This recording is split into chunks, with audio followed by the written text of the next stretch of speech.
Screen पे एक video देख रहे हैं और इस वीडियो में किसको देख रहे हैं आप? मार्को रूबियो को। मार्को रूबियो कहाँ पहुंचे हैं? ये पहुंचे हैं इजराइल, और वो भी एक ऐसे समय में जिस समय में इजराइल बहुत ज्यादा चर्चा में है। और क्यों चर्चा में है? क्योंकि कतर में इन्होंने एक्शन लिया है और उस एक्शन के बाद एक बड़ी हलचल सी मची हुई है। जानेंगे, पर इन सब के बीच में भारत को लेकर क्यों कहा जा रहा है कि भारत को भी इजराइल से ट्रीटी तोड़ देनी चाहिए। हमेशा की तरह वर्ल्ड मिरर के इस एपिसोड में जानने को मिलेगा बहुत कुछ, इसलिए वीडियो को अंत तक जरूर देखें। हमेशा की तरह जानने को मिलेगा बहुत सारी चीजें। कतर ने दरअसल उम्मीद नहीं की होगी कि इजराइल कुछ इस तरीके से हमला कर देगा। हालांकि इजराइल के पीएम नेतन्याहू ने निकलकर एकदम खुल्लम खुल्ला बोला भी कि हम हर उस जगह पे हमला करेंगे, उस जगह पर निशाना लगाएंगे जहां से हमारे खिलाफ आतंकवादियों को भरण पोषण मिलता रहेगा या फिर आश्रय मिलता रहेगा। अब कतर को लेकर ट्रंप ने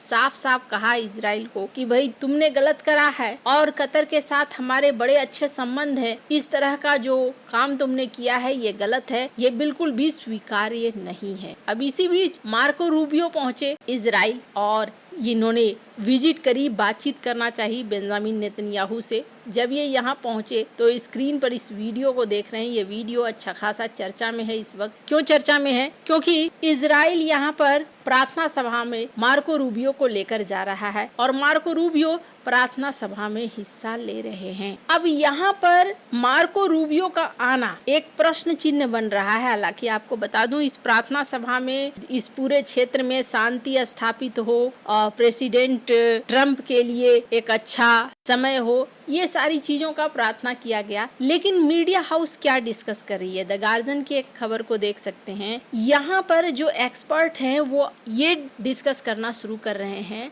कि ट्रंप ने जिस तरीके से नाटो के साथ किया और नाटो के बाद ये भी देखने को मिल रहा है कि कतर और भारत के साथ जो कर रहे हैं ये गलत कदम है, ये अपमानित करने वाला कदम है। अब किस लहजे में ये बात हो रही है? कतर को लेकर ये कहा जा रहा है कि जब डोनाल्ड ट्रंप कतर पहुंचे थे तब डोनाल्ड ट्रंप ने कतर को एक महान देश बताया था और एक महान साथी बताया था। मिडिल ईस्ट में कतर अमेरिका का एक प्रमुख सहयोगी में से था, लेकिन कतर के यहाँ पर इजराइल का हमला हो गया और ये कतर को अपमानित करने वाली बात है। तो वहीं भारत के पीएम मोदी वाशिंगटन पहुंचे, डोनाल्ड ट्रंप से मुलाकात करी। उसमें इन्होंने बताया था कि पीएम मोदी एक महान मित्र हैं, महान इंसान है, लेकिन फिर उसी देश के ऊपर 50% का टैरिफ लगा दिया। ट्रंप नाटो को तो छोड़ ही रहे हैं, नाटो के ऊपर जिस तरीके से दबाव बना रहे हैं, नाटो भी धीरे धीरे इस बात को समझ रहा है। लेकिन ट्रंप ये जो कुछ भी कर रहे हैं इसका परिणाम ये हो रहा है कि दुनिया अब गठबंधन की तरफ जा रही है, दुनिया अपना अपना गठबंधन बनाने लगी है। अब इसी चीज को लेकर ये भी कहा जा रहा है कि अभी कतर ने क्या किया है? कतर ने एक बैठक का ऐलान किया है जिस बैठक में मुस्लिम देशों को बुलाया है और पहली बार ये देखने को मिला है कि सऊदी अरब, यूएई, कतर ये सब एक जगह पे आते हुए दिख रहे हैं। किसी जमाने में ये एक दूसरे के दुश्मन हुआ करते थे, लेकिन जिस तरीके से अब डोनाल्ड ट्रंप ने इजराइल का लगभग पक्ष ही लिया है, वैसे आपको बता दूं डोनाल्ड ट्रंप कह रहे हैं कि नहीं, इजराइल ने जो कुछ भी किया है गलत किया है, लेकिन अब की मिडिल ईस्ट में ना ये मानने को जल्दी तैयार नहीं हो रहे हैं अरब देश। स्क्रीन पर एक आर्टिकल देखिए जिसमें ट्रंप ने कहा है इजराइल को एक तरीके से धमकाते हुए कि तुम जो ये गलती कर रहे हो ना, ये तुम बहुत बहुत ज्यादा केयरफुल रहो। अगर तुम डील कर रहे हो हमास के साथ, और कतर हमारा ग्रेट अलाय है, महान अलाय है, हमारा करीबी मित्र है। ये मामला अब इतना ज्यादा आगे बढ़ गया था कि यूएनएससी की मीटिंग भी बुलाई गई और यूएनएससी की मीटिंग में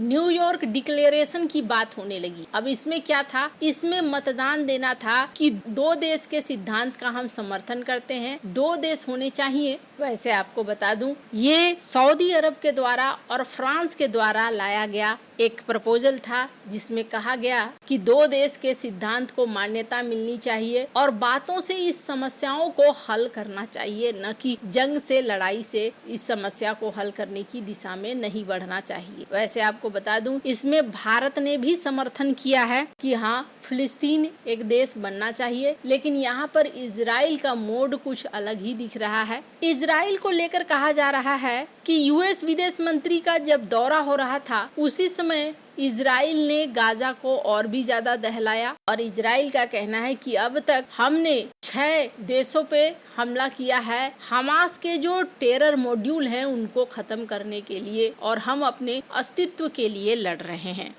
अब यहाँ पर अगर आप देखेंगे तो पाकिस्तान भी पहुंच रहा है इस मीटिंग में, तुर्की भी पहुंच रहा है। अभी तुर्की को एक अलग से डर लग रहा है कि कहीं ऐसा न हो कि अब तुर्की के ऊपर हमला हो जाए, और कतर के साथ आ रहे हैं देश ये देखते हुए कि एक के बाद एक नए देशों पर हमले हो रहे हैं। तो ऐसे में कल को हमारा नंबर भी आ सकता है। अब यहाँ पर बैठकें तो चल रही है, लेकिन इस बैठक के बाद क्या फैसला होगा वो देखने वाली बात होगी। क्या अगली बार ईरान के साथ अगर किसी तरह का युद्ध शुरू होता है तो क्या मुस्लिम देश इजराइल के खिलाफ आ जाएंगे? अभी तो ऐसा लगता नहीं है कि कोई देश इनमें से जो साथ बैठकर बैठ के जरूर कर रहे हैं, लेकिन कोई हमला करेगा या कोई लड़ने की इच्छा जताएगा। लेकिन अगर इजराइल ने ईरान पर हमला किया तो फिर हो सकता है कि यहाँ पर थोड़ा खेल बदलता हुआ नजर आए। खैर, अब जहाँ एक तरफ ये सीन देखने को मिल रहा है कतर के मामले में, तो वहीं ये भी देखने को मिल रहा है कि भारत के ऊपर भी कुछ ऐसी संस्थाएं हैं जो इस वक्त दबाव बना रही हैं। स्क्रीन पर एक आर्टिकल देखिए जिसमें ये कहा जा रहा है कि भारत ने हाल ही में एक ट्रीटी साइन करी है, और ये ट्रीटी भारत और इजराइल के बीच व्यापार को लेकर है। भारत को इस ट्रीटी को तोड़ देना चाहिए और इजराइल के साथ व्यापार मुद्दे पर आगे नहीं बढ़ना चाहिए। मिडिल ईस्ट की भी इस खबर को देख सकते हैं जिसमें इस चीज को कवर किया गया है कि इकोनॉमिक तौर पर अगर भारत इजराइल के ऊपर निर्भर हो जाएगा तो फिर निर्णय लेना आसान नहीं होगा। वैसे यहाँ पर ना थोड़ा केस कॉम्प्लिकेटेड है। पहली बात तो ये, अभी भारत किसी के भी साथ व्यापार को तोड़ना नहीं चाहेगा। कारण ये है कि डोनाल्ड ट्रंप व्यापार को लेकर आगे कौन सी नीति अपनाएंगे बहुत मुश्किल है कहना। ऐसे में जितने व्यापारिक साथी बनेंगे कम से कम व्यापार सुचारू रूप से चलेगा। भारत की जनसंख्या कोई छोटी नहीं है, सब कुछ बंद करके घर पे बैठे लोगों को खाना खिलाना बहुत मुश्किल है, और जब खाना नहीं मिलता है तो जनता सड़कों पे आना शुरू हो जाती है। वहीं दूसरी बात यह है कि अगर इजराइल की बात करें तो इजराइल के साथ एक और कंडीशन है। काफी लंबे समय से ऐतिहासिक उदाहरण भरे पड़े हैं जब इजराइल ने भारत को लगभग हर युद्ध में मदद करी है। ऐसे में सवाल ये उठता है कि क्या भारत इजराइल के साथ अपने रिश्तों को तोड़कर सही कर पाएगा या नहीं? वैसे आपको क्या लगता है, क्या ये झगड़ा अब और ज्यादा बढ़ेगा अरब देशों में और इजराइल के बीच में? कमेंट कर अपनी राय जरूर बताएं। जल्द मिलते हैं अगले वीडियो में नई खबर के साथ।